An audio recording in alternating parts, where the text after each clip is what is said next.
పంపకాలు తీరికవేళ పిల్లలు పెద్దలు విని ఆనందించండి. వీడియోని లైక్ చేయండి, సబ్స్క్రైబ్ చేయండి, షేర్ చేయండి. ఆ గ్రామంలో రాజయ్య అనే రైతున్నాడు. అతను ఒక సామాన్యమైన రైతు. రాజయ్య తాను కష్టపడి సంపాదించిన ఆస్తి ఏమీ లేకపోయినా తాతల నాటి ఆస్తిని మాత్రం కాపాడుకుంటూ వస్తున్నాడు. అది అతనికి తాతల కాలం నాటి నుండి వస్తున్న ఎకరం పొలం, ఇల్లు ఉన్నాయి. తాను కష్టపడి ఎంతో కొంత సంపాదించాలని మాత్రం ఉండేది, కానీ అతని సంపాదన ఎదుగు బొదుగు లేకుండా ఉండేది. రాజయ్య ఒకనాటి రాత్రి తీవ్రమైన అస్వస్థతకు గురై మరణించాడు. రాజయ్య పోయిన సంవత్సరంలోపే భార్య కూడా చనిపోయింది. అయితే రాజయ్యకు 3 కొడుకులు, హరి, రవి, గిరి అనేవాళ్ళు. రాజయ్య తను సంపాదన బ్రతుకు తెరువు కోసమే సరిపోయేది. అందువలన కొడుకులను పెద్దగా చదివించలేకపోయాడు. ఏదో వానాకాలం చదువులు చదివారు. రాజయ్య కొడుకులు పెద్దవాళ్ళు అయినారు. వారి వారి భార్యలు కాపురానికి వచ్చారు. కొంతకాలం తరువాత ఆ 3 సోదరులు విడిపోవాలని తలచారు. అయితే పెద్దవాడైన హరి అంటే మిగతా ఇద్దరికీ గౌరవం. ఆస్తి పంపకాలకు వేరొకరిని మధ్యవర్తిగా ఉండేందుకు అవకాశం ఇవ్వకుండా పెద్దవాడు హరి చెప్పినట్లుగానే మిగతా ఇద్దరూ నడుచుకోదలిచారు. అప్పుడు పెద్దవాడు హరి, తమ్ముడు, నేను ఈ ఇల్లు తీసుకుంటాను, అంగీకారమేనా అని అడిగాడు. గిరి అందుకు అంగీకరించాడు. అనంతరం 3వ వాడైన గిరిని ఉన్న పొలం తీసుకోమన్నాడు హరి. 3వ వాడు గిరి అంగీకరించాడు. ఈ విధమైన అంగీకారాలు కుదుర్చుకున్నప్పుడు 2వ వాడు రవి భార్యను తీసుకురావడానికి అత్తవారింటికి వెళ్ళాడు. అందువలన తాము చేసిన పంపకమునకు 2వ వాడు రవి ఒప్పుకుంటేనే ఆ విధంగా తీసుకోవాలి అనుకుని అతని రాక కోసం ఎదురు చూస్తుండగా రవి ఊరు నుండి రానే వచ్చాడు. అప్పుడు రవికి జరిగిన పంపకాల గురించి చెప్పగా, అన్నా, పెద్దవాడివి, నీ మాటను కాదంటానా అన్నాడు రవి. అతని అభిప్రాయంనకు అన్నా తమ్ముడు ఆనందించారు. అన్నా, ఉన్న ఇల్లు నువ్వు తీసుకున్నావు, పొలం తమ్ముడు తీసుకున్నాడు, నేను తీసుకునేందుకు ఇంకేం మిగిలింది? మరి నాకు కూడా ఏదన్నా ఇవ్వాలి కదా. మీరు ఏమిచ్చినా తీసుకునేందుకు సిద్ధంగా ఉన్నాను అన్నాడు రవి.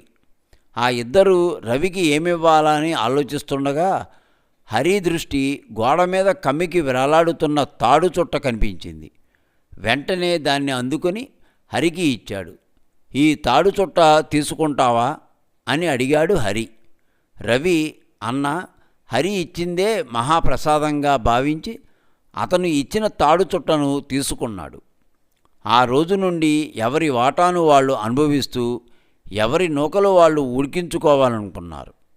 అయితే తాడు చుట్టను తీసుకున్న 2వ వాడు రవి తాడు చుట్ట భుజాన వేసుకుని, అన్నా, నేను సంపాదించుకునేందుకు వెడుతున్నాను, నేను వచ్చే వరకు నా భార్య పిల్లల్ని కాస్త చూస్తూ ఉండండి అని కోరాడు. మిగతా ఇద్దరు అంగీకరించారు. భాగాలు పంచుకున్నంత మాత్రాన రక్త సంబంధం పోతుందా? దాని గురించి నువ్వు వేరుగా అడగాలా అని నవ్వుతూ రవి భుజం తట్టాడు హరి. ఆ వెంటనే రవి తాడు చుట్టను తీసుకుని ఎటో వెళ్ళిపోయాడు. అయితే హరి, గిరి కన్నా రవి తెలివిగలవాడు, దూరదృష్టి గలవాడు. పెద్దలు ఇచ్చిందే బంగారంగా తాడు చుట్టతో నడిచి వెడుతున్నాడు. ఎక్కడికి వెళ్లాలో ఊహకు అందటం లేదు. అయినా తనకు తెలియకుండానే అడవి మార్గం పట్టి అడవిలో ప్రవేశించాడు. తను వెళుతుండగా అడవి జంతువులు కనిపించాయి. వాటిని చూడగానే ఏదో ఆలోచన బయలుదేరింది. ఒక చెట్టు క్రింద కూర్చుని తెచ్చుకున్న తాడును ఉచ్చులు కట్టాడు. ఆ వెంటనే అతనికి అందంగా పరిగెత్తే ఉడత కనబడింది. దానిమీద తాడును విసిరి ఉచ్చుతో బిగించి స్వాధీనం చేసుకున్నాడు. అలా కొంత దూరం వెళ్ళగా అదే విధంగా కుందేలుని పట్టుకున్నాడు. తదుపరి అడవిలోని కర్ర పొల్లల్ని తీసుకుని వాటికి చిన్న పంజరాలుగా కట్టాడు. ఉడతను ఒకదానిలోనూ కుందేలును ఒకదానిలోనూ ఉంచి వెంట తీసుకుని ముందుకు నడిచాడు. అతని దృష్టి ఒక పొద మీద పడింది. ఆ సమయంలో అడవి పంది ఒకటి అక్కడున్న పొదచాటునకు వెడుతున్నది. దాన్ని వెతికి పట్టుకోవాలని అక్కడే ఉన్న మడుగు ప్రక్కన రాతి బండ మీద కూర్చుని తాడుకి ఉచ్చు కడుతున్నాడు. అక్కడున్న మడుగులో ఒక రాక్షసుడు నివాసం ఏర్పరచుకుని కుటుంబంతో సహా ఉంటున్నాడు. ఆ రాక్షసుడికి ఒక కొడుకున్నాడు. జలజంతువులను తిని గడుపుతున్నారు వాళ్ళు. రాక్షసుడు అవసరం అయినప్పుడు నేల మీద జంతువుల్ని వేటాడి తింటుండేవాడు. ఆ విధంగా మడుగులో తనతో ఉంటున్న ఆలుబిడ్డల్ని పోషించేవాడు. ఆ సమయంలో ఆ రాక్షసుడు భూమి మీద తిరిగే జంతువుల కోసం మడుగులో నుండి బయటకు వచ్చి అక్కడే బండ మీద తాడును ఉచ్చుగా కడుతున్న రవిని చూశాడు. అయితే అతను చేస్తున్న పని ఏమిటో బోధపడలేదు.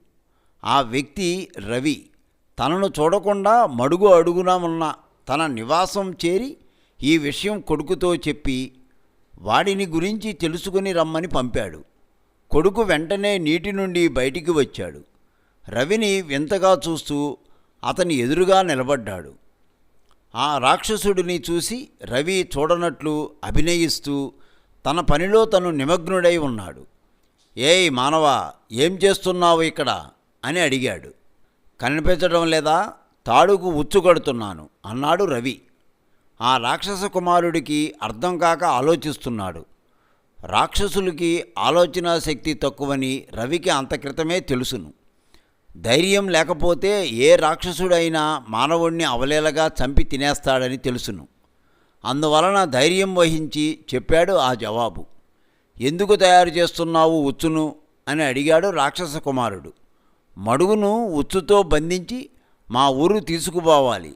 అక్కడకు తీసుకువెళ్ళిన మడుగులో నివసించే జీవులను చంపి మడుగును శుద్ధి చేయాలని తీసుకువెడుతున్నాను అన్నాడు రవి. దాంతో రాక్షసుని కొడుకు అదిరిపడ్డాడు. గబాల్న మడుగులోనికి ఉరికి తండ్రి దగ్గరకు వెళ్ళి రవి చెప్పింది చెప్పాడు. అప్పుడు తండ్రి రాక్షసుడు కొద్దిసేపు ఆలోచించి ఒక ఎత్తు వేసి కొడుకుకి చెప్పి పంపాడు.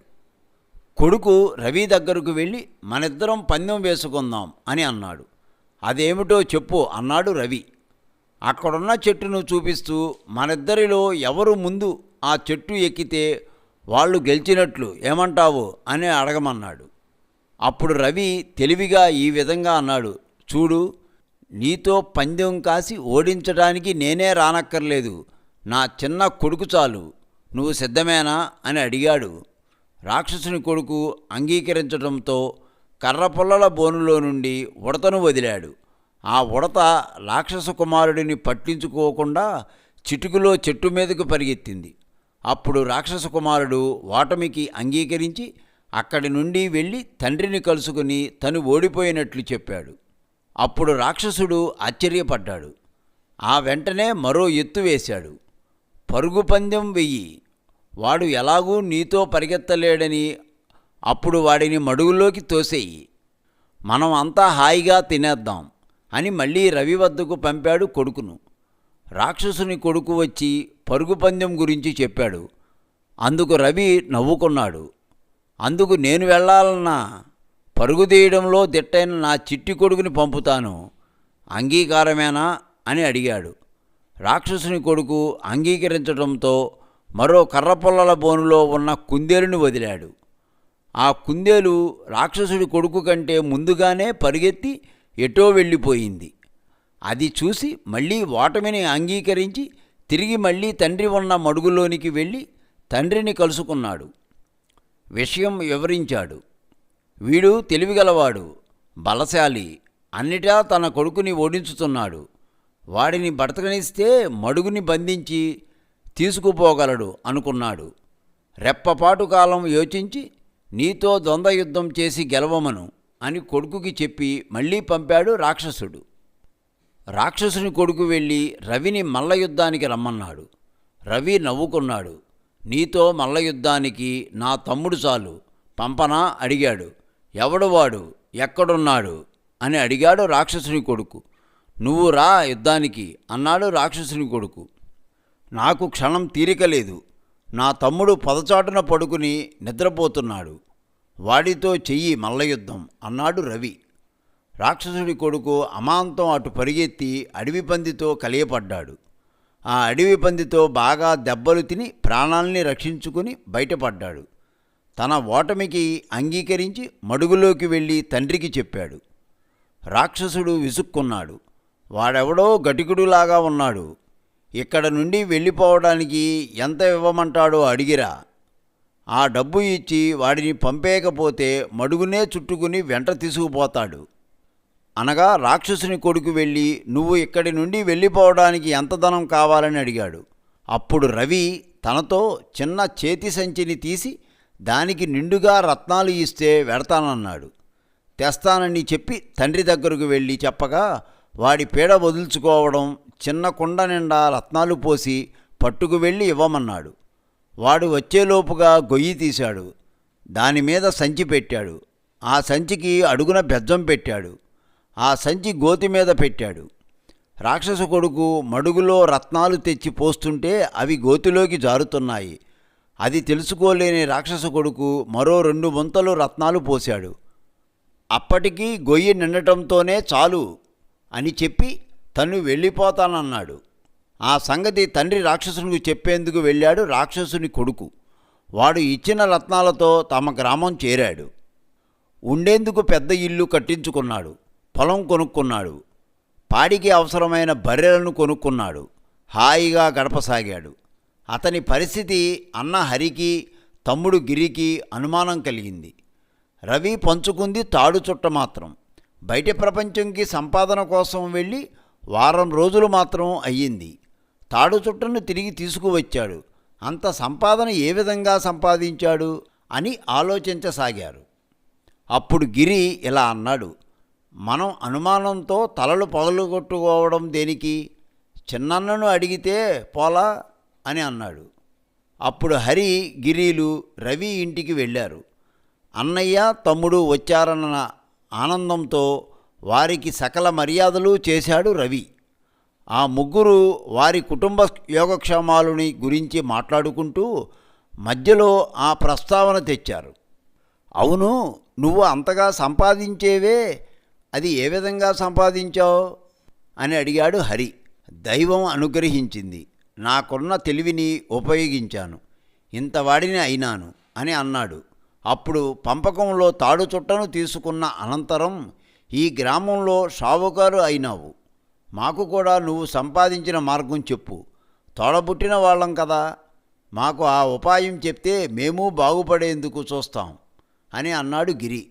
అప్పుడు రవి తను ఇంటి నుండి బయలుదేరి వెళ్ళింది మొదలు అప్పటి వరకు జరిగింది జరిగినట్లుగా అక్షరం వదలకుండా తోడబుట్టిన వాళ్లకు చెప్పాడు. ఆ తాడును మాకు ఒకసారి ఇస్తావా అని అడిగాడు గిరి. ఇవ్వడానికి నాకు అభ్యంతరం లేదు, కానీ తెలివిగా మాట్లాడాలి, ఉపయోగించే విధానం తెలియాలి అని చెప్పాడు రవి. ఎవరి అదృష్టానికి ఎవరు కర్తలు? నువ్వు తాడును ఇవ్వు, మా అదృష్టాన్ని మేం పరీక్షించుకుంటాం అన్నాడు గిరి. నేను ఇవ్వననడం లేదు, తీసుకువెళ్ళండి, జాగ్రత్తగా వ్యవహరించమని సలహా ఇస్తున్నాను అంతే అంటూ హరికి ఇచ్చాడు. ఆ ఇద్దరు సోదరులు రవి ఎంతో అదృష్టవంతుడు అనుకున్నారు. ఆ మర్నాడు సోదరులు హరి, గిరీలు కలిసి బయలుదేరి వెళ్ళారు. అంతే, ఎక్కడికి వెళ్ళారో ఏమైనారో ఎవరికీ తెలియలేదు. ఎన్ని రోజులైనా వారు తిరిగి రాలేదు. ఎంతైనా వారు తన సోదరులు కనుక వారి కుటుంబాలకి కూడా రవియే చేదోడు వాదోడుగా ఉండి వారి అవసరాలకు సహాయపడుతూ తన తెలివితేటలతో తెచ్చుకున్న రత్నాలతో వ్యాపారాన్ని ప్రారంభించి ఆ ఊరిలోనే ఎంతో ధనవంతుడుగా పేరు తెచ్చుకున్నాడు. కొన్నాళ్ళు గడిచినా కూడా సోదరులు తిరిగి రాకపోయేసరికి వారిని వెతుకుతూ వెళ్ళడం కన్నా వారి కుటుంబాలకు సహాయం పడటం మిన్న అని తలిచాడు రవి. ఎందుకంటే వారు వెళ్ళింది రాక్షసుడి వద్దకి కదా. అక్కడ తెలివిగా వ్యవహరించకపోతే రాక్షసుడికే ఆహారంగా మారతారు ఎవరైనా. తాను వెళ్ళి చిక్కుకుపోయే కంటే తెలివిగా వారి కుటుంబాలను ఆదుకోవడం మంచిదని తలచాడు రవి.